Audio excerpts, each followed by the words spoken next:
சார்பாக கொளத்தூர் சட்டமன்ற தொகுதியிலே இன்றைக்கு என் மக்கள் யாத்திரையின் ஒரு அங்கமாக இன்றைக்கு காக்கி சட்டை பேரணி வரவேற்பு நிகழ்ச்சியும் இந்த மாபெரும் பொதுக்கூட்டமும் இங்கே நடைபெற்றுக் கொண்டிருக்கிறது.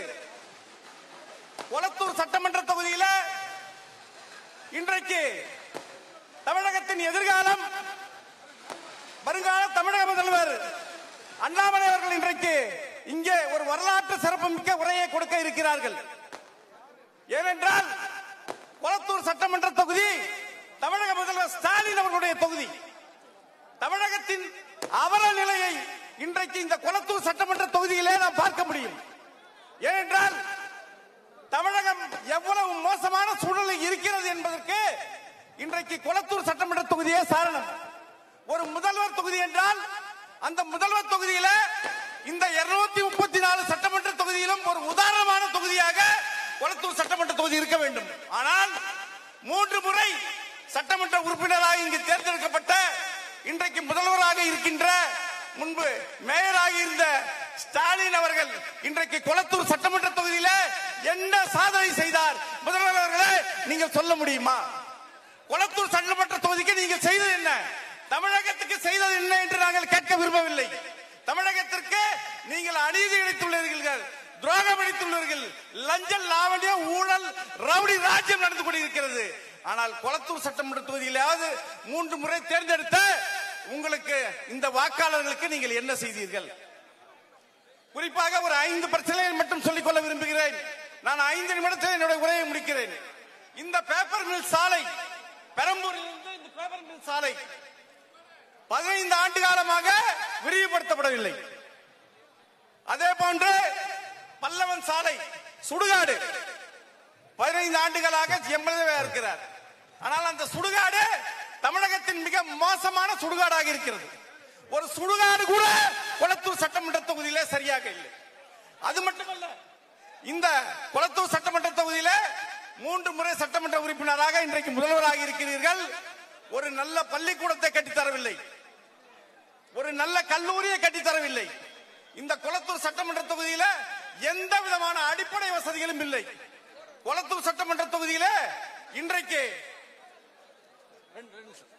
கொளத்தூர் சட்டமன்ற தொகுதியில இன்றைக்கு அதாவது விளையாட்டு திடல், மாணவர்கள் குழந்தைகள் இருக்கின்ற விளையாட்டு திடலில் கூட இன்றைக்கு ஊழல் நடந்திருக்கிறது. சாலைகளிலே ஊழல். கொளத்தூர் தொகுதி என்றாலே ஊழல் மயமாக இன்றைக்கு இருக்கிறது. இதற்கெல்லாம் முடிவு கட்டத்தான் இன்றைக்கு அண்ணாமலை அவர்கள் வந்திருக்கின்றார்கள்.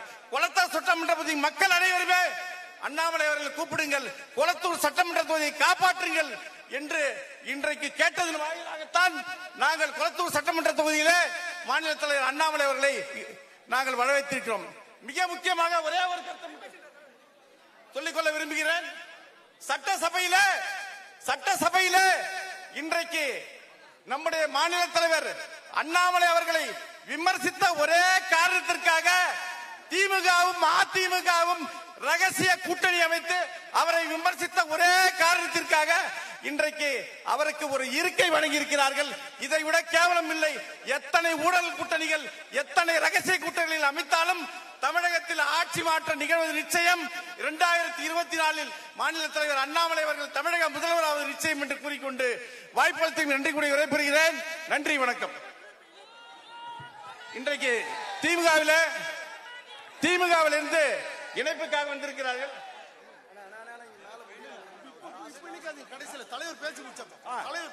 முதலில் மாநில தலைவர் அவருடைய எழுச்சி உரை, அதன் பிறகு மற்ற நிகழ்ச்சிகள்.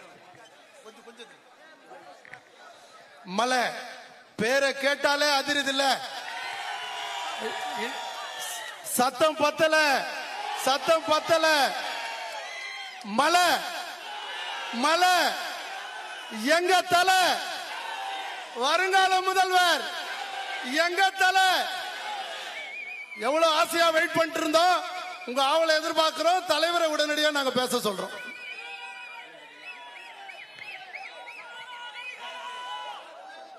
வடசென்னை மேற்கு மாவட்டத்தில் நம்முடைய தானை தலைவர் தலைமையில் திராவிட முன்னேற்ற கழகத்தின் விலகி சுமார் 200 நபர்கள்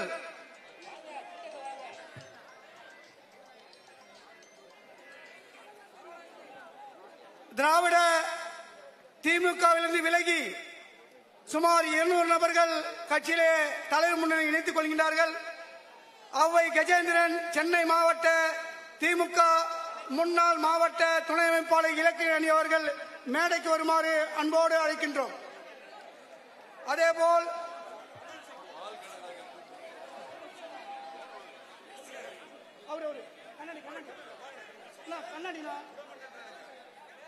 இருங்க வேலை அப்புறங்க ஏங்க அப்புறங்க அப்புறம் அதெல்லாம் ஏங்க கஜேந்திரன் கொடுங்க சார். இது தலைவர் பேசணும் நேர் மட்டும் சொல்றேன் நேராங்கன்னு சொல்லி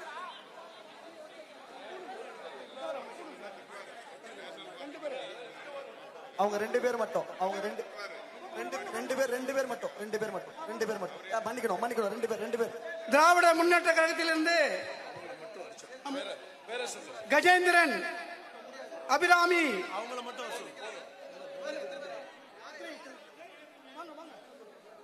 நீங்களா வரலாம் தலைவர்களா. கஜேந்திரன் அபிராமி மட்டும் மேல வாங்க.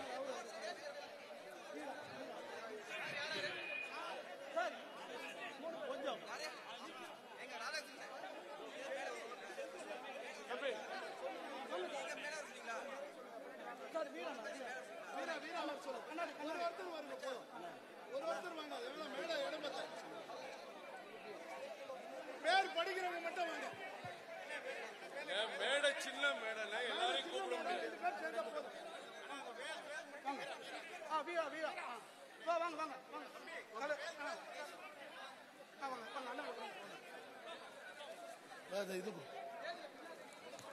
திராவிட முன்னேற்ற கழகத்தில் விலகி இப்போது தலைவர் முன்னிலையில் தன்னை பாஜகவில் இணைத்துக் கொள்கின்றார்கள். பாரத் மாதா கே, பாரத் மாதா கே, பாரத் மாதா கே, பாரத் மாதா கே.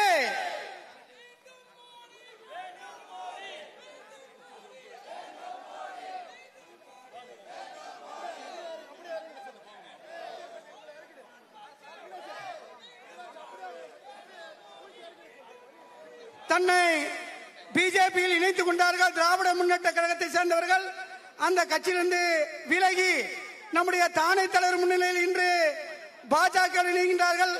அவருக்கு கரகோஷம் செய்து நீங்கள் ஆர்ப்பரிக்குமாறு அன்போடு கேட்டுக் கொள்கின்றோம். அடுத்தது அனைத்து இந்திய அண்ணா திராவிட முன்னேற்ற கழகத்திலிருந்து விலகி சசிதரன் என்பவர் தலைவர் முன்னிலையில் இணைகின்றார்.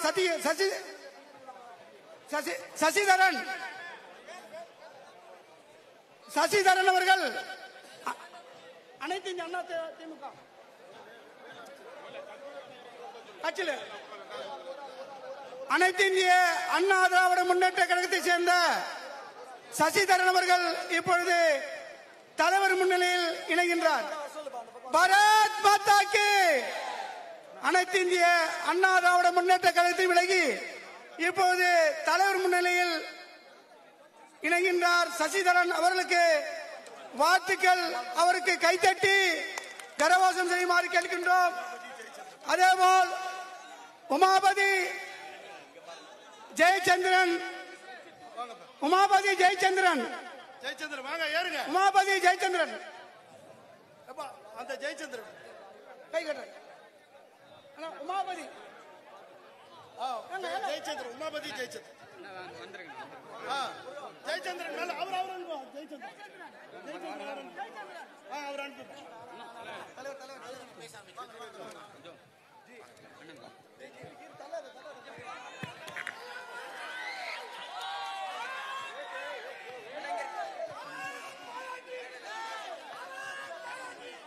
அன்பார்ந்த பெரியோர்களே, தாய்மார்களே, உங்கள் அனைவருக்கும் எங்களுடைய இனிமையான மாலை வணக்கத்தை தெரிவித்துக் கொள்கின்றோம்.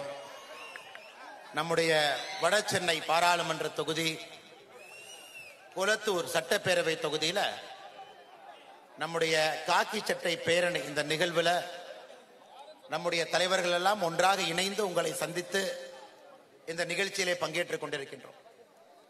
பெரும் அளவில் இந்த நிகழ்ச்சிக்கு வந்திருக்கக்கூடிய எல்லா சகோதர சகோதரிகளுக்கு முதல்ல எங்களுடைய நன்றிகளை, அந்த வாழ்த்துக்களை, வணக்கத்தை தெரிவித்துக் கொள்கின்றோம்.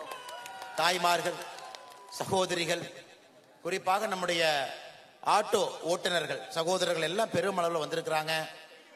அமைப்பு சாரா தொழிலாளர்கள் எல்லோரும் வேறு வேறு தொழில் செய்யக்கூடிய அமைப்பு சாரா தொழிலாளர்கள் பெருமளவில் இந்த கூட்டத்திற்கு வந்திருக்காங்க.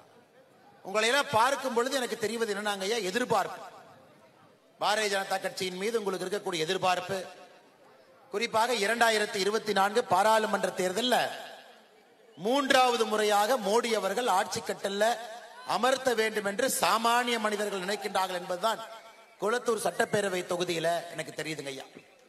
நம்ம அனைவருமே சாமானிய மனிதர்கள்.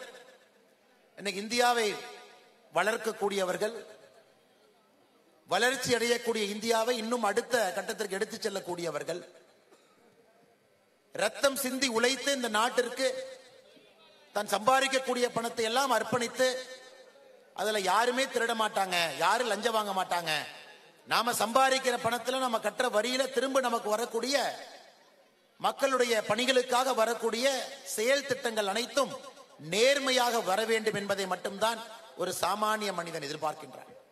அது போன்ற சாமானிய மனிதர்கள் அற்புதமான இந்த கூட்டத்தில் நாம் குளத்தூரில் நின்று கொண்டிருக்கின்றோம் சகோதர சகோதரிகள். அதனால்தான் உங்களுக்கு ஒரு பெரிய நன்றியை நான் தெரிவித்தாக வேண்டும். காரணம், ஒரு சாமானிய மனிதன் நினைத்தால் மட்டும்தான் அரசியல் சுத்தமாகும். ஏன்னா சாமானிய மனிதனுக்கு மட்டும்தான் அந்த லஞ்சத்தினுடைய வலியும் வேதனையும் தெரியும். கஷ்டப்பட்டு 100 ரூபாய் சம்பாரிச்சு அரசு கொடுத்து அதுல 50 ரூபாய் யாராச்சும் சாப்பிட்டுட்டு குண்டும் குழியுமா இருக்கக்கூடிய ரோடு, போட்ட ரோடு ஒரு மலைக்கே தாங்காது, ஒரு பாலம் போட்டாங்கன்னா ஒரு கனமழைக்கு தாங்காது. கொளத்தூர் போன்ற பகுதியில சென்னையிலே ஒரு ஆண்டும் பெய்யக்கூடிய மழையில 6 to 8 நாட்கள் தண்ணிக்குள்ள இருக்கணும். 10 ஆண்டுகளாக நீங்கள் சம்பாதித்த சொத்து எல்லாம் ஒரே ஒரு கனமழைக்கு காணாமல் போகிறதெல்லாம் ஒரு சாமானிய மனிதன் சென்னையிலே பார்த்து கொண்டிருக்கின்றான் சகோதர சகோதரிகளை. அதனால்தான் நம்முடைய தலைவர்கள் அனைவரும் ஒன்றாக இணைந்து இந்த பகுதியில காக்கி சட்டை பேரணி நடத்த வேண்டும். குறிப்பாக சாமானிய வர்க்கத்தில் இருக்கக்கூடிய சகோதர சகோதரிகளை வைத்து ஒரு கூட்டம் நடத்தப்பட வேண்டும் என்பதற்காகத்தான் இந்த கூட்டத்திலே நாம் இணைந்திருக்கின்றோம் சகோதர சகோதரிகளை. எனக்கு உங்களுக்கு தெரியும், எப்படி ஒரு சாமானிய மனிதன் ஒரு நேர்மையான ஆட்சி வேண்டும் என்று நினைக்கின்றார்களோ அப்படிப்பட்ட ஒரு சாமானிய மனிதன் இந்தியாவுடைய பிரதமராக அங்கே அமர்ந்திருக்கின்றார். இதுவரை இந்தியாவுடைய பிரதமர் எல்லாம் பாருங்கய்யா, அல்லது மாநிலத்தில் இருக்கக்கூடிய முதலமைச்சர்களை பாருங்க, அவங்க எப்படிப்பட்ட இடத்திலிருந்து வந்திருக்காங்கன்னு பாருங்க. ஒரு கர்ம வீரர் காமராஜர் ஐயாவே இன்னைக்கு கடவுளா பார்க்கிறோம், புரட்சி தலைவர் டாக்டர் எம்ஜிஆர் ஐயாவை கடவுளா பார்க்கிறோம். எதற்கு கடவுளாக பார்க்கின்றோம் என்றால், சாமானிய மனிதர்களை மையப்படுத்தி ஆட்சி இருந்தது. அவர்களுடைய ஆட்சி காலத்துல மத்தியான உணவு திட்டம் கொண்டு வந்திருப்பாங்க, ஏழை மக்களுக்காக ஒரு திட்டத்தை கொண்டு வந்திருப்பார்கள். எந்தவித லஞ்சலாவண்யம் இல்லாம மாநில அரசு தன்னுடைய செயலை செய்திருக்கும். ஆனால் ஒரு சாமானிய மனிதன் எப்பொழுதெல்லாம் ஆட்சிக்கு வருகின்றார்களோ அப்ப இந்தியாவும் வளம் பெறும், ஒரு மாநிலமும் வளம் பெறும். அன்னைக்கு மோடி ஐயாவுடைய ஆட்சியில பார்த்து கொண்டிருக்கின்றோம். 10 ஆண்டுகள் சாட்சிங்க ஐயா. பொருளாதாரத்தில் முன்னேறி இருக்கின்றோம். 2014 மோடி அவர்கள் ஆட்சிக்கு வந்த பொழுது உலகத்தில் 11வது பெரிய பொருளாதார நாடாக நாம் இருந்தோம். இன்னைக்கு 10 ஆண்டுகள் கழித்து உலகத்தினுடைய 5வது பெரிய பொருளாதார நாடாக உயர்ந்திருக்கின்றோம். 6 படிக்கட்டுகள் உயர்ந்திருக்கோங்க ஐயா. சாதாரண முயற்சி, கடின உழைப்புல, ஒரு நேர்மையான ஆட்சியில, மக்களால் வரக்கூடிய வரி பணத்தை சரியான முறையில மக்கள் திட்டங்களாக கொண்டு வந்ததன் காரணமாக வளர்ச்சி இருக்குதுங்க ஐயா. 10 ஆண்டுகள் ஆட்சியில் இருந்தாலும் கூட ஒரு குண்டூசியை திருடிவிட்டார்கள் என்கின்ற குற்றச்சாட்டை நம்முடைய மோடி ஐயாவின் ஆட்சியின் மீது வைக்க முடியாது. அந்த அளவுக்கு ஒரு நேர்மையான ஆட்சியை நாம் 10 ஆண்டு காலமாக கொடுத்திருக்கின்றோம். தமிழ்நாடு முழுவதுமே நம்முடைய எண்மண் எண் மக்கள் யாத்திரையில மக்களை சந்தித்து வலம் வந்து கொண்டிருக்கின்றோம். ஜூலை 28ஆம் தேதி ராமேஸ்வரத்தில் ஆரம்பித்த இந்த பயணம் ஐயா, சென்னையில சில நாட்களுக்கு முன்பு 200வது தொகுதியாக நம்முடைய ஹார்பர் தொகுதிக்கு வந்து சேர்ந்தது. இன்னும் சில நாட்கள்ல 234 கடைசி தொகுதியாக நம்முடைய பல்லடத்துல எண்மண் எண் மக்கள் யாத்திரை முடிவடைய போகுதுங்க ஐயா.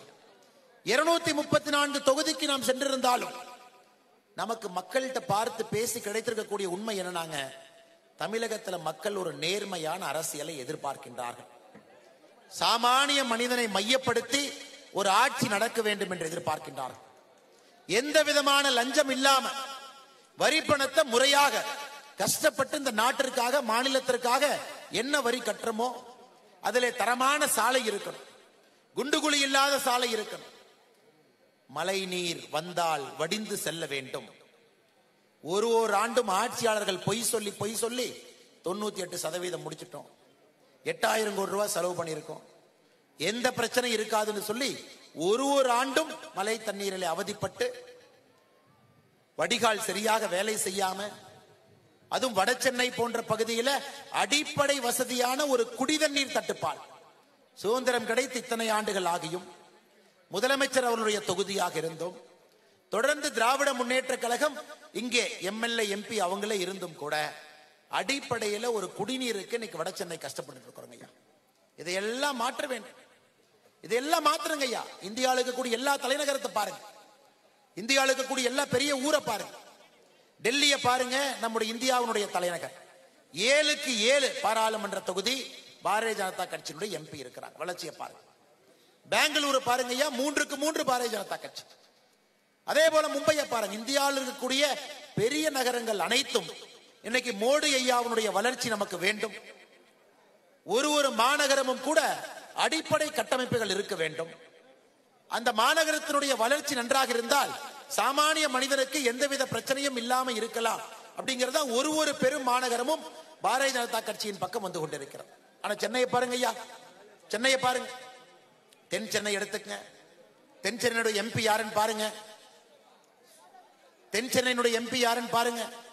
அரசியல் குடும்பத்தில் பிறந்து குடும்ப கோட்டால எம்பியாக இருந்து சாமானிய மனிதர்களுக்கு என்ன பிரச்சனை இருக்கு, மத்திய அரசுடைய திட்டங்களை முழுமையா கொண்டு போய் சேர்க்கலாமா, அதை பத்தி எந்த அக்கறையும் இல்லாத தமிழச்சி தங்கபாண்டியன் அவர்கள். அவருடைய சகோதரர் தமிழகத்தினுடைய நிதி அமைச்சரா இருக்கிறாங்க. அவர் சொந்த சகோதரர். அவங்க அப்பா இதற்கு முன்பு அரசியல்ல தங்கபாண்டியன் அவர்கள் எம்எல்ஏ அமைச்சரா அவங்க இருந்தாங்க. இவங்க தென் சென்னை எம்பி. மத்திய சென்னை கேட்கவே வேண்டாம், தயாநிதி மாறன் அவர்கள் எம்பியா இருக்கிறாங்க. முரசொலி மாறன் அவருடைய பையன். உங்க தொகுதியினுடைய எம்பி ஆற்காட்டு வீராசாமி அவருடைய மகன் கலாநிதி வீராசாமி அவர்கள் உங்க தொகுதியினுடைய எம்பி. இவங்க 3 பேர்த்துக்கு நான் தெரியாம கேட்கிறேங்கம்மா, பெரியவர்கள் தாய்மார்கள் இங்க வந்திருக்கிறீங்க. இந்த 3 பேருக்கும் ஒரு சாமானிய மனிதர்களுடைய வலி என்னன்னு தெரியுங்களா? ஒரு சாதாரண மனிதன் எப்படி கஷ்டப்படுறான்னு தெரியுங்களா? அவங்க வீட்டுக்குள்ள மழை தண்ணி வந்திருக்கா? கரண்ட் இல்லாம இருந்திருக்கிறாங்களா? குழந்தைங்களுக்கு போய் இவங்களே கியூல் நின்று ஃபீஸ் கட்டி இருக்கிறாங்களா? இல்ல அரசு பேருந்துல ஏறிதான் இறங்கி இருக்காங்களா? இல்ல குண்டு குழியுமாக இருக்கக்கூடிய ரோடுல நம்முடைய ஆட்டோ நண்பர்கள் இங்க வந்திருக்கிறீங்க, சகோதரர்கள் வந்திருக்கிறீங்க. தினமும் 100 கிலோமீட்டர் 150 கிலோமீட்டர் முதுகு வலி வலிக்க இந்த குண்டும் குழியும் இருக்கக்கூடிய ரோட்டுல வளைஞ்சு ஆட்டோ ஓட்டிட்டு இருக்கீங்க. அந்த வழி தெரியுமா? சாமானிய மனிதர்களுடைய எந்த வழியும் தெரியாதவர்கள் இன்னைக்கு இந்த பெரிய மாநகரம், உலகத்தினுடைய முக்கியமான மாநகரம், நம்முடைய போற்றுதலுக்குரிய சென்னை மாநகரத்தினுடைய 3 தொகுதிகளாக இருக்கக்கூடிய பாராளுமன்ற உறுப்பினர்களுக்கு எந்த அக்கறையும் இல்லாம இருக்காங்க ஐயா. இந்த முறை மாத்தணும், இந்த முறை மாத்தணும். உங்கள் அனைவருக்கும் தெரியும், மத்தியிலே 400 இடங்களை தாண்டி ஆட்சி கட்டளை அமரப்போவது பாரதிய ஜனதா கட்சி என்பது உங்கள் அனைவருக்கும் தெரியும். அதுல மாற்று கருத்து யாருக்கு இல்லைங்க ஐயா, எல்லோருக்கும் தெரியும். இன்னைக்கு ஒரே ஒரு கேள்வி, பாரதிய ஜனதா கட்சி 400 இடங்களை தாண்டுவதும் 450 இடங்களை தாண்டுவதும் உங்களுடைய கையில் இருக்கு. தமிழகத்திலிருந்து 39க்கு 39 எம்பி, வட சென்னை பாராளுமன்றத்தினுடைய எம்பி நீங்கள் பாரதிய ஜனதா கட்சி தேசிய ஜனநாயக கூட்டணியுடைய கையிலே கொடுக்கும் பொழுது 450 பாராளுமன்ற தொகுதியில மோடி ஐயாவுடைய இடதுகரம் வலதுகரம் இருப்பான். ஐயா 1 ரூபா 2 ரூபாய் இல்ல, பணத்தை கொட்டி கொட்டி கொடுக்கின்றோம். கொட்டி கொட்டி கொடுக்கிறாங்க மாநில அரசு, மாநில அரசுக்கு. மத்திய அரசு கொட்டி கொட்டி கொடுக்கிறாங்க. ஆனா மாநில அரசு அதை கிள்ளி கிள்ளி நமக்கு தர்றாங்க. சென்னையிலே பெருவெள்ளம் வந்துச்சுங்க, 6000 ரூபாய் பணம் கொடுத்தாங்க. 6000 ரூபாய் பாரதிய ஜனதா கட்சியில நாங்கள் சொல்லி இருந்தோம் 10,000 ரூபாய் கொடுக்க வேண்டும்.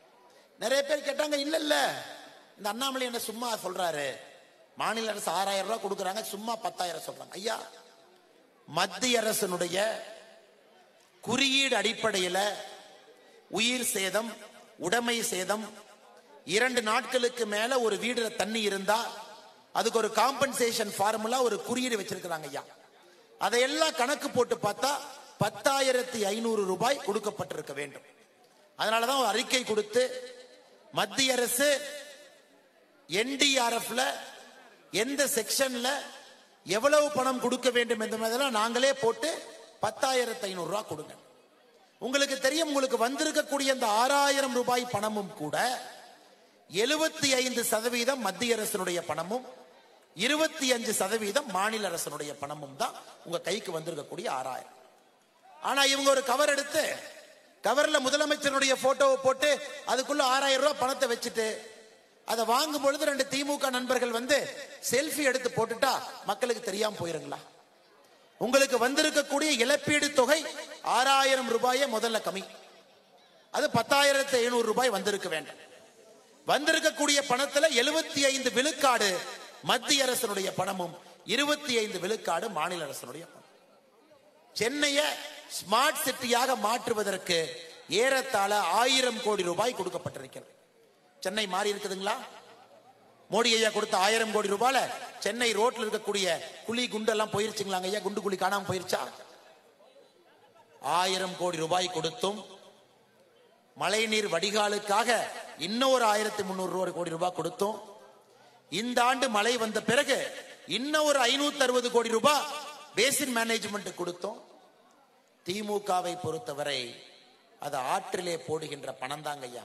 ஓடுகின்ற தண்ணியில எத்தனை பணத்தை போட்டாலும் கரைச்சிட்டு போவோமோ, இன்னைக்கு திமுகவுடைய ஆட்சியில பார்த்து பார்த்து மத்திய அரசு எவ்வளவு நிதிகளை இங்கே அனுப்பினாலும் கூட சாமானிய மனிதனுடைய வாழ்க்கையில ஒரு மாற்றத்தை ஏற்படுத்தக்கூடிய நிதி அது இல்லைங்க ஐயா.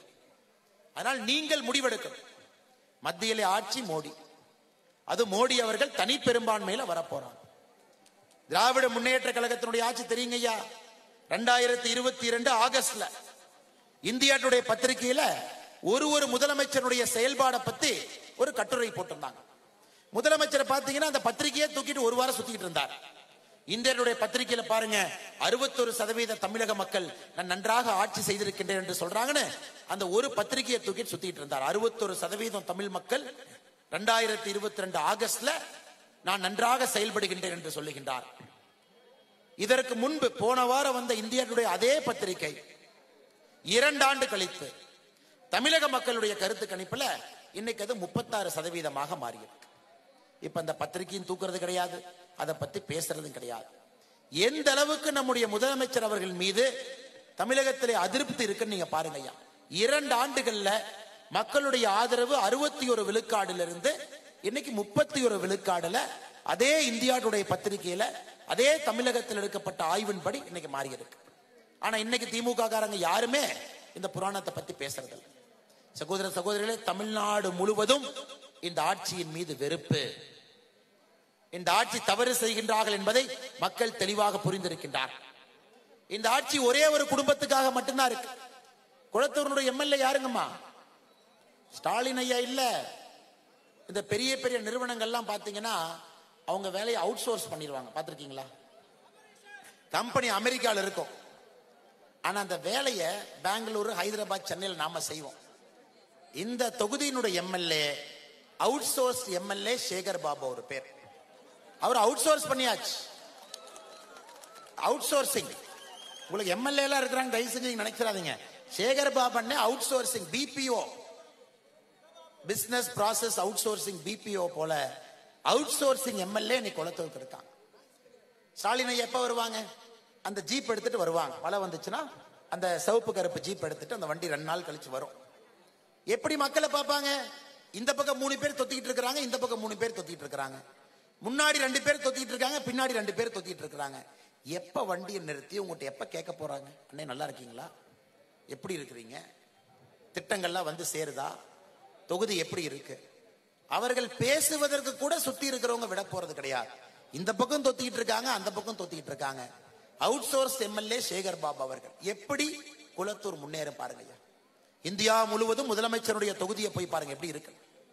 தமிழகத்தில் முதலமைச்சருடைய தொகுதி எப்படி இருக்குன்னு பாருங்க. மழை வெள்ளத்துல எந்த அளவுக்கு கஷ்டத்திலே குளத்தூருடைய மக்கள் இருந்தாங்க, குறிப்பாக இந்த வட சென்னை பகுதியினுடைய மக்கள் இருந்தாங்கன்னு ஒரு நிமிஷம் நீங்க பாருங்க. அதனால் நீங்கள் மறந்து விடக்கூடாது. இன்னைக்கு நமக்கு சென்னைக்கு தேவைங்க ஐயா, பாரதிய ஜனதா கட்சியினுடைய தொலைநோக்கு பார்வை இருக்கக்கூடிய பாராளுமன்ற உறுப்பினர் இன்னைக்கு நமக்கு வேணும். தண்ணி பிரச்சனையை தீர்க்கணும், அடிப்படை கட்டமைப்புகளை கொண்டு வர வேண்டும், சாமானிய மக்களை மையப்படுத்தி ஆட்சி இருக்கணும். நம்முடைய ஆட்சியில மோடி அவர்கள் உறுதியாக இருக்கின்றார்கள். 3வது முறை உங்களுடைய அன்பையெல்லாம் பெற்று ஆட்சிக்கு வரும் பொழுது இப்ப 5வது பெரிய பொருளாதார நாடாக இருக்கின்றோம்.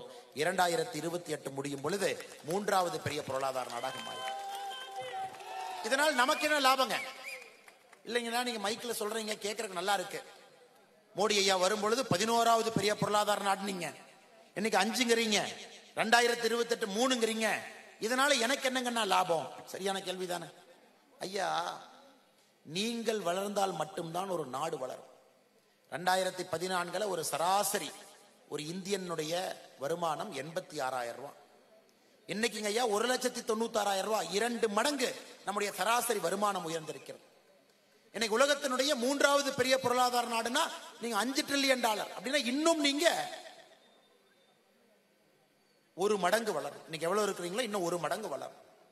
அப்படி இருக்கும் பொழுது இந்த வாய்ப்புகள் நமக்கு வரும். இன்னைக்கு ஆட்டோ டிரைவர் அண்ணங்க இருக்கிறீங்க. தமிழ்நாட்டில் சில கட்சிகள் சொல்றாங்க ராமர் கோவில் கட்டி, ராமர் கோவில்லாம் நமக்கு என்னையா பிரயோஜனம்? இந்த டிவி எல்லாம் போட்டீங்கன்னா நைட் அந்த விவாதத்துல பேசுறாங்க. 4 பேர் வந்து என்னங்க ராமர் கோயிலை கட்டுனால சாதாரண மக்களுக்கு என்னங்க ஐயா லாபம்? நான் சொல்றேங்கம்மா, நீங்க கேளுங்க. உலகத்துல ஒரு கோவிலுக்கு, மசூதிக்கு, சர்ச்சுக்கு எல்லா மக்களும் போறாங்க. இஸ்லாமியர்கள் வந்து மசூதிக்கு போறாங்க, கிறிஸ்தவர்கள் சர்ச்சுக்கு போறாங்க, இந்துக்கள் கோயிலுக்கு போறாங்க, எல்லா மதமும் எல்லா இடத்துக்கும் போறாங்க. இன்னைக்கு சவுதி அரேபியால மெக்காங்கய்யா நம்முடைய இஸ்லாமிய சொந்தங்கள் தன்னுடைய புனித ஹஜ் யாத்திரைக்காக ஒரு ஆண்டுக்கு 2 கோடி பேர் போறாங்க. அதன் மூலமாக சவுதி அரேபியாவுக்கு வரக்கூடிய வருமானம் $12 பில்லியன். அவ்வளவு பணம் வருதுங்க. ஹஜ்ஜுக்கு போறனால, இஸ்லாமிய சொந்தங்கள் போறனால சவுதி அரேபியாவுக்கு வரக்கூடிய வருமானம். கிறிஸ்தவ நண்பர்கள் வேட்டிக்கனுக்கு போறாங்க, போப்ப பார்க்க. போன ஆண்டு 80 லட்சம் பேர் போனாங்க ஐயா ஒரே ஆண்டுல. வேட்டிக்கனுக்கு வந்த வருமானம் $315 மில்லியன் அமெரிக்க ரூபாயில சொல்றாங்க. திருப்பதிக்கு 2.5 கோடி பேர் போனாங்க. போன ஆண்டு திருப்பதிக்கு வந்த வருமானம் 1200 கோடி. அடுத்த ஆண்டு ஸ்டேட் பேங்க் ஆஃப் இந்தியா அவங்களுடைய ரிசர்ச் ரிப்போர்ட் சொல்லுதுங்க, அயோத்தியாவுக்கு 5 கோடி பேர் செல்வார். 5 கோடி பேர், 5 கோடி பேர் போறாங்க. பரவாயில்லைங்கன்னா சாமி கும்பிடுறாங்க, அதனால நமக்கு என்ன லாபம்? இந்த 5 கோடி பேர் அயோத்தியாவுக்கு போறனால உத்தரப்பிரதேசத்திற்கு அதன் மூலமாக வரக்கூடிய வருமானம் 4 லட்சம் கோடி. நல்லா யோசிச்சு. தமிழக அரசினுடைய நம்முடைய பட்ஜெட் 3 லட்சம் கோடிங்க. நம்முடைய பட்ஜெட் 3 லட்சம் கோடி. அடுத்த ஆண்டு அயோத்தியாவுக்கு செல்லக்கூடிய 5 கோடி சகோதர சகோதரிகள் அங்கே ஏற்படுத்தக்கூடிய பொருளாதாரம் மட்டுமே இத்தனை லட்சம் கோடி. இதுல ஹோட்டல் வச்சிருக்கிறவங்க, ஆட்டோ ஓட்டுற சகோதர சகோதரி, பூ விற்கிற அக்கா, எல்லோரும் சேர்ந்துதான் இந்த 4 லட்சம் கோடி பணம். எல்லோருக்கும் சேர்ந்து பொருளாதாரம் 4 லட்சம் கோடி ரூபாய் அயோத்தியா உருவாக்க போகுது. உத்தரப்பிரதேச அரசுக்கு இதன் மூலமாக வரக்கூடிய அரசுக்கு வரக்கூடிய வருமானம் 25,000 கோடி டாக்ஸ் மூலமா. பாருங்க, ஒரு கோவில். இன்னைக்கு தமிழ்நாட்டில் எத்தனை கோவில் இருக்கு? வேளாங்கண்ணி சர்ச் இருக்கு, எத்தனை இஸ்லாமிய மசூதி இருக்கு, எத்தனை முக்கியமான தர்கா இருக்கு. நாகூர் தர்கால இருந்து எவ்வளவு இருக்குங்க ஐயா? இவங்க இதை எல்லாம் ஒன்னா இணைச்சாவே போதும், சாதாரணமா 3 லட்சம் கோடி ரூபாய் வருமானத்தை கொண்டு வரலாம். ஒரே ஒரு கோயில் உத்தரப்பிரதேசத்துல, அயோத்தியா கோவில், குழந்தை ராமரனுடைய கோவில் 4 லட்சம் கோடி ரூபாய் வருமானத்தை அடுத்த ஆண்டு ஈட்ட போகுது. இவங்க வேலையும் செய்ய மாட்டானுங்க, வேலை செய்யறவங்களே விட மாட்டாங்க. இந்து நண்பர்களுக்கு, இந்துக்களுக்கு பஞ்சபூத ஸ்தலங்கள்ல முக்கியமான ஸ்தலங்கள் இங்க இருக்கு. 1000 ஆண்டுகளுக்கு மேல பழமையான கோவில் தமிழகத்துல மட்டுமே 700க்கும் மேற்பட்ட கோவில் இருக்கு. கிறிஸ்தவ நண்பர்களுக்கு வேளாங்கண்ணியிலிருந்து எத்தனையோ ஆலயங்கள் இருக்கு. இஸ்லாமிய நண்பர்களுக்கு இருக்கு. இன்னைக்கு பாரதிய ஜனதா கட்சி எதற்காக HRNC வேண்டான்னு சொல்றாங்க ஐயா? இவ்வளவு வருமானம் வரக்கூடியத உண்டியல் இருக்கிற 100 ரூபாய் மேல ஆசைப்பட்டு இந்த வருமானத்தை எல்லாம் இழந்து கொண்டிருக்கின்றோம். அந்த உண்டியலை யாரு தூக்கலாங்கிறதா கண் அங்க இருக்கு ஐயா. இன்னைக்கு உத்தரப்பிரதேசல அயோத்தியா கோவில் நமக்கு வழிகாட்டுகிறது. மத நம்பிக்கை ஒரு பக்கம், அதன் மூலமாக வரக்கூடிய பொருளாதாரம் ஒரு பக்கம், அதன் மூலமாக வரக்கூடிய முன்னேற்றம் ஒரு பக்கம். உலக நாடுகள் அப்படி யோசிச்சுட்டு இருக்கிறாங்க ஐயா. நாம கடன் வாங்கிட்டு இருக்கோம். திமுக வந்த பிறகு கடந்த 2.5 வருஷத்துல 32 மாசத்துல 2,69,000 கோடி கடன் வாங்கி. இன்னைக்கு மொத்த கடன் 8,23,000 கோடி. இந்தியாவிலே அதிகமாக கடன் வாங்கிய மாநிலம் நாம். திமுக மட்டுமே 2,69,000 கோடி கடன் வாங்கியிருக்கான். எப்படி குழந்தைகளுக்கு நல்ல பள்ளிக்கூடம் கட்ட முடியுங்க? ஏன் செவிலியர்கள் போராடுறாங்க? ஏன் பகுதி நேர ஆசிரியர்கள் போராடுறாங்க? ஏன் கவர்மெண்ட் பஸ்ல ஏறினீங்கன்னா எப்ப கூரை தலைமையில விழுகும், எப்ப படிக்கட்டு இடிஞ்சு விழுன்னு பயத்துல தாங்க ஏறுறோம். யாராச்சும் கவர்மெண்ட் பஸ்ல தைரியமா ஏற முடியுமா? நேத்து ஒருத்தர் சொன்னார், அண்ணே ஒரு ஊர்ல வெளியூர் போறதுக்காக பஸ் பிடிப்போம், ஆனா சென்னையில மட்டும்தான் வெளியூர் போய் பஸ் பிடிப்போம். வெளியே போறதுக்கு கிளம்பாக்கம் பஸ் ஸ்டாண்ட பாருங்க.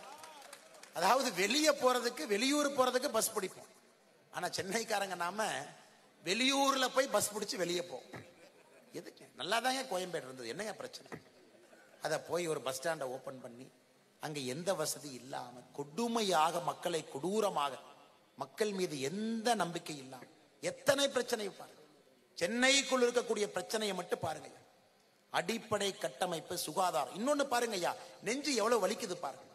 2020, 21, 22 இந்த ஆண்டுகள்ல ஸ்வச்ச பாரத், தூய்மை பாரதத்துல சென்னைக்கு கொடுக்கப்பட்ட ரேங்க் 44.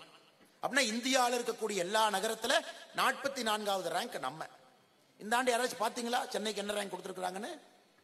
199. பாத்தீங்களா? 199. ஏன் 199 கொடுத்திருக்காங்க ஐயா? 45 இருந்து 44 இருந்து ஏன் 199க்கு போனோம்? சென்னையில உற்பத்தி ஆகக்கூடிய குப்பைகள்ல வெறும் 12% குப்பைகள் மட்டும்தான் அப்புறப்படுத்தப்படுகிறது. 88% குப்பைகள் அப்புறப்படுத்தல. இந்த குப்பையை தூக்கி இங்க வை. அங்க ஒருத்த மால் கட்டுறானா, அவன் மேயரை பார்த்து மினிஸ்டர் சரி கட்டி அந்த குப்பையை தூக்கி அங்க வைப்பான். அங்க ஒருத்தன் பில்டிங் கட்டுறானா அபார்ட்மெண்ட், அந்த குப்பையை தூக்கி அங்க வைப்பான்.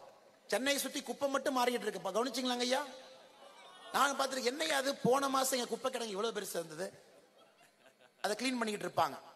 எனக்கு தெரியும், ஓ யாரோ மால் கட்டுறாங்க, யாரோ பெரிய ஆள் போய் சரி கட்டிட்டார்.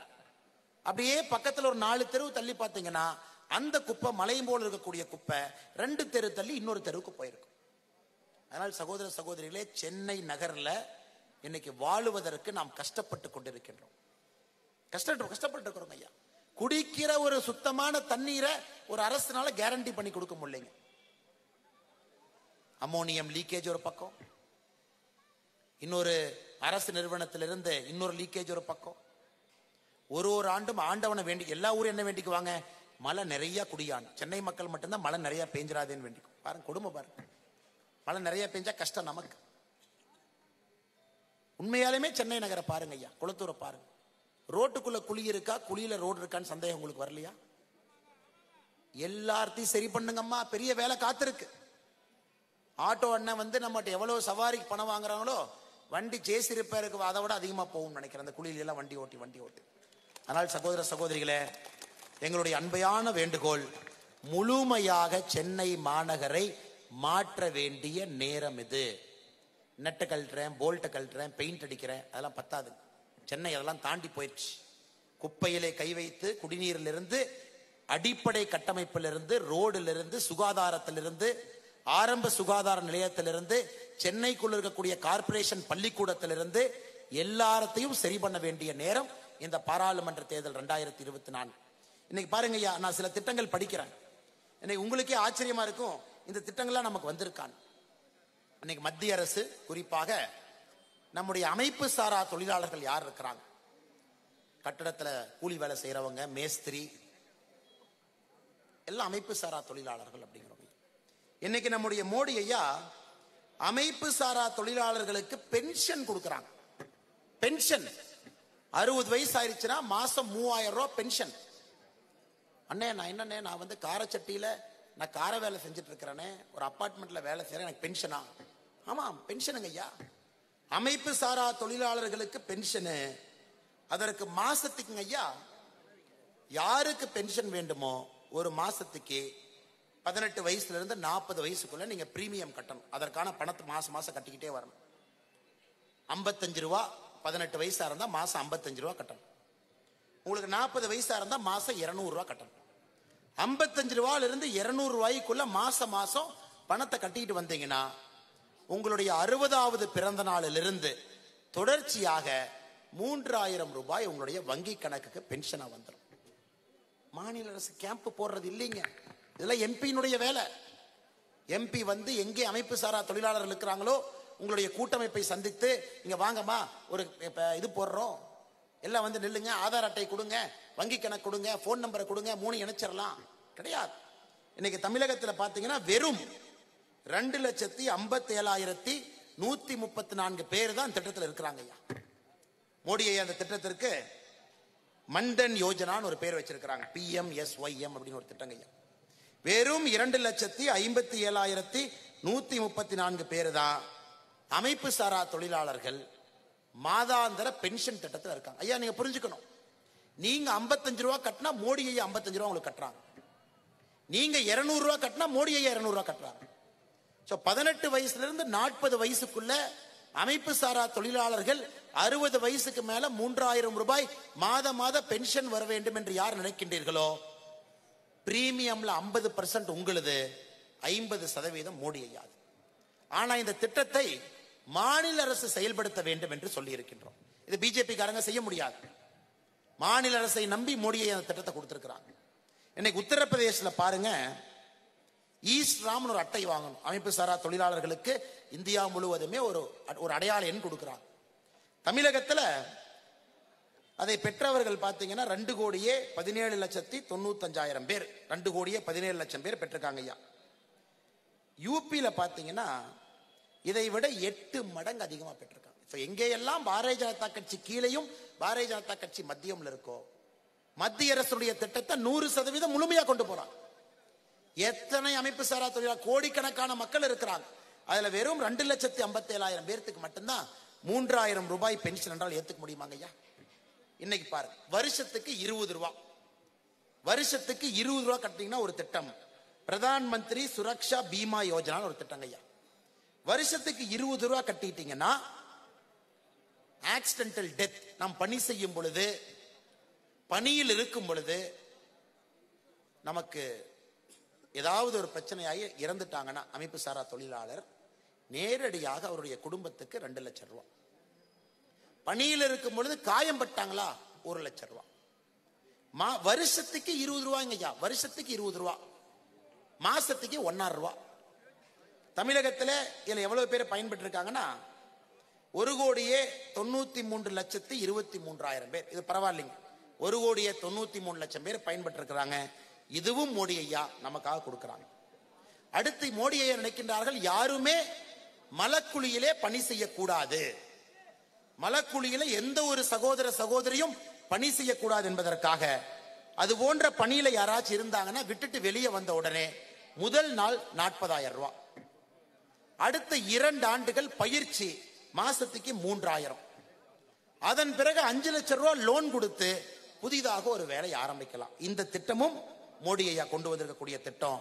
ஆனா தமிழகத்துல மலக்குழியில சட்டத்திற்கு புறம்பாக இங்க இருக்கிறவங்க நிறைய பேர்த்த வேலை வாங்குறாங்க. ஒருவர் கூட இந்த திட்டத்துல 5 லட்சம் ரூபாய் மத்திய அரசிலிருந்து கடன் பெறவில்லைங்க ஐயா. தமிழகத்துல மலக்குழியிலே பணி செய்தவர்கள் கடந்த 6 ஆண்டுல 58 பேர் இறந்திருக்கிறாங்க. 58 பேர். இதுவும் மத்திய அரசுடைய திட்டம்.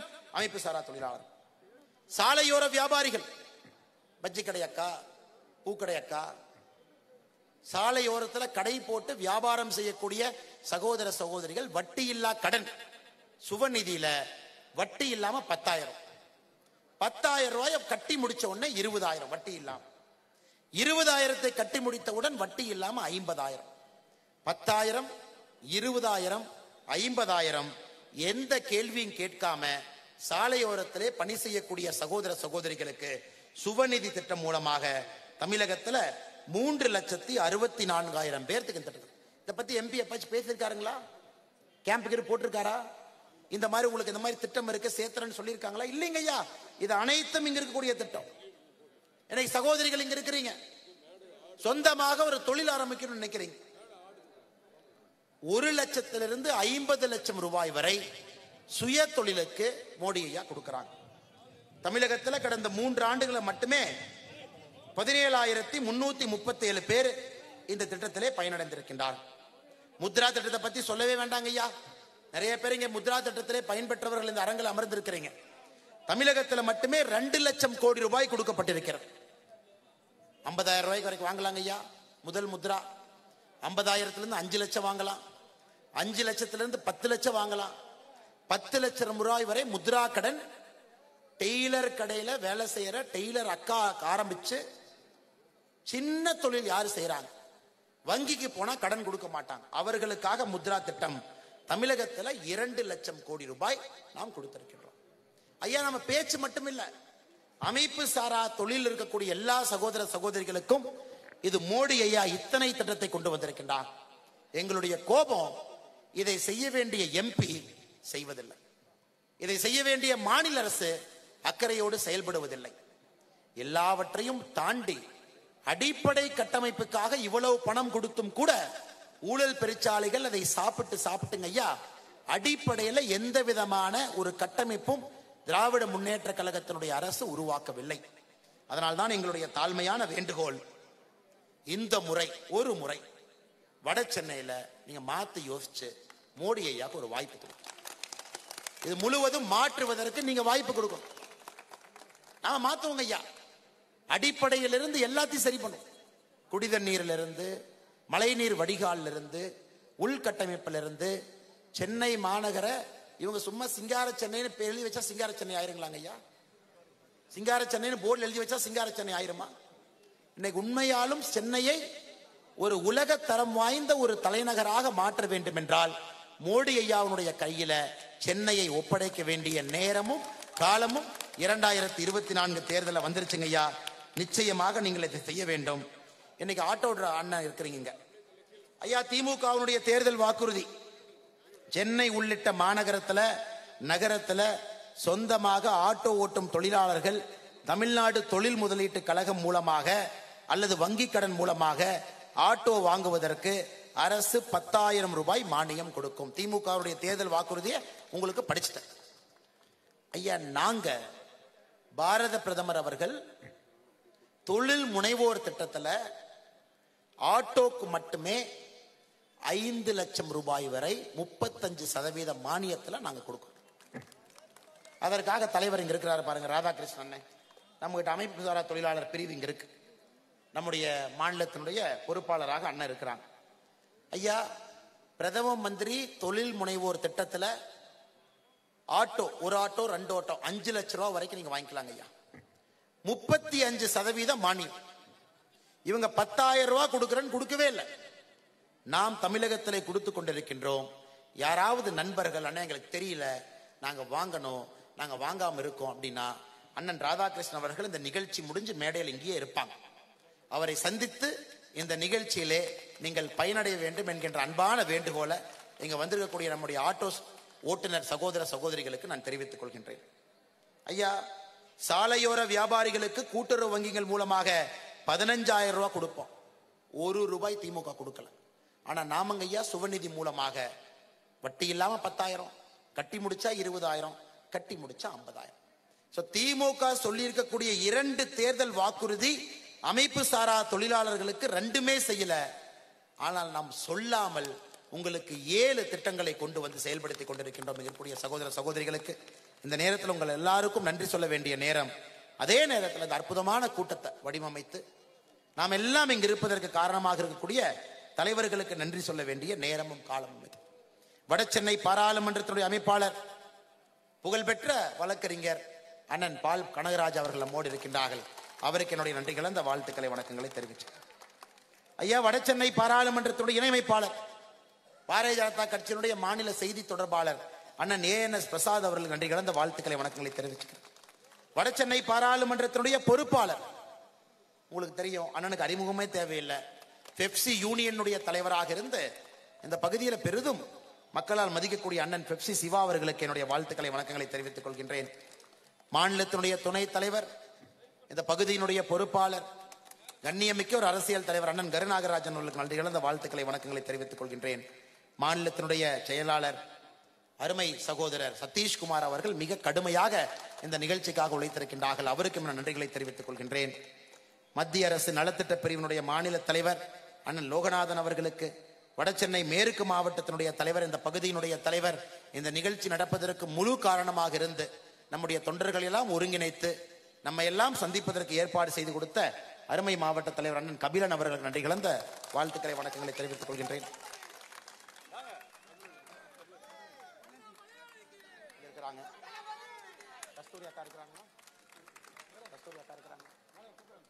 நம்முடைய சிறப்பு விருந்தினராக இந்த நிகழ்வுக்கு வந்திருக்கக்கூடிய அருமை சகோதரி நடிகர் கஸ்தூரி அவங்க நீங்க எல்லாம் பார்த்திருக்கிறீங்க. நம்முடைய பாரத பிரதமர் அவரின் மீது பெரிய அன்பு வச்சிருக்கிறாங்க.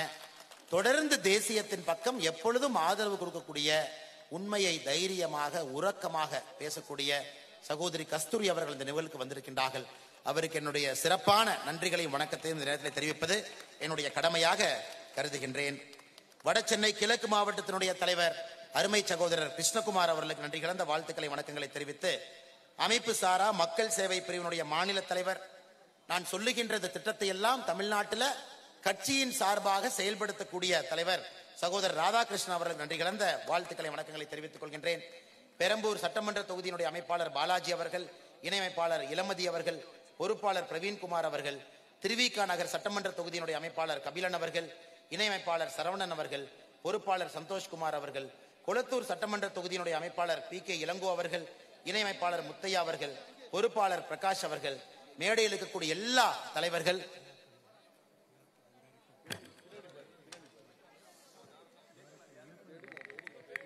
இன்னொரு சிறப்பு விருந்தினராக நம்மோடு இந்த நிகழ்ச்சியிலே பங்கேற்கக்கூடிய சினிமாவிலே பிரபலமான இயக்குநராக கூடிய ஐயா யார்கண்ணன் அவர்கள் இங்கே வந்திருக்கின்றார்கள். அவரையும் உங்கள் முன்னால் அறிமுகப்படுத்தி அவருக்கும் இந்த நேரத்தில் நன்றி கலந்த வாழ்த்துக்களை வணக்கங்களை தெரிவிப்பது என்னுடைய கடமையாக கருதுகின்றேன். ஐயா யார்கண்ணன் அவர்களுக்கும் நன்றி கலந்த வாழ்த்துக்களை வணக்கங்களை தெரிவித்துக் கொள்கின்றேன். இன்று கட்சியிலே புதிதாக வேறு வேறு கட்சியிலிருந்து அவை கஜேந்திரன் அவர்கள் தலைமையிலே 50 சகோதர சகோதரிகள், வெல்டிங் பாஸ்கர் அவர்கள் தலைமையில 100 சகோதர சகோதரிகள், சசிதரன் அவர்கள் தலைமையில 30 சகோதர சகோதரிகள், எல்லா கட்சிகளிலிருந்தும் இந்த நிகழ்ச்சியில் இணைந்திருக்கக்கூடிய எல்லா சகோதர சகோதரிகளுக்கு நன்றி கலந்த வாழ்த்துக்களை வணக்கங்களை தெரிவித்து, ஒரு சிறந்த நடிகராக இருந்து நம்ம எப்பொழுதும் சிரிப்பலையிலே அமர்த்தக்கூடிய அண்ணன் கணேஷ் அவர்கள், பாரதிய ஜனதா கட்சியில கடுமையாக உழைக்கக்கூடிய அன்பு சகோதரர் கணேஷ் அவர்களுக்கும் இந்த நேரத்தில் என்னுடைய சிறப்பான நன்றிகளை வாழ்த்துக்களை வணக்கங்களை தெரிவித்துக் கொள்கின்றேன். யாரு பேராவது விடுபட்டு இருந்தா மன்னிச்சுங்க ஐயா. ஒரு சிறப்பான கூட்டம், எழுச்சி மிகுந்த கூட்டம். நம்முடைய தொண்டர் படை இன்னைக்கு ஒரு யூனிஃபார்ம் எல்லாம் போட்டுட்டு கொளத்தூர்ல ஒரு சிறப்பு படையாக வந்திருக்கின்றார்கள். அவர்களுக்கும் இந்த நேரத்தில் நன்றி கலந்த வாழ்த்துக்களை வணக்கங்களை, நம்முடைய பத்திரிகை நண்பர்களுக்கு பொறுமையாக இந்த நிகழ்ச்சியிலே காத்திருந்து பாரதிய ஜனதா கட்சிக்கு எங்களுடைய ஆதரவு முழுமையாக இருக்கிறது என்பதை உறக்கமாக சொல்லிக் கொண்டிருக்கக்கூடிய எல்லா சகோதர சகோதரிகளுக்கு, பெரியோர்களுக்கு, தாய்மார்களுக்கு, சிறப்பான பாதுகாப்பு அளித்துக் கொண்டிருக்கக்கூடிய நம்முடைய காவல்துறை நண்பர்களுக்கும் இந்த நேரத்தில் என்னுடைய தாழ்மையான வணக்கத்தை, நன்றிகளை தெரிவித்துக் கொண்டு என்னுடைய உரையை முடித்துக் கொள்கின்றேன். நன்றி, வணக்கம். பாரத் மாதா கி.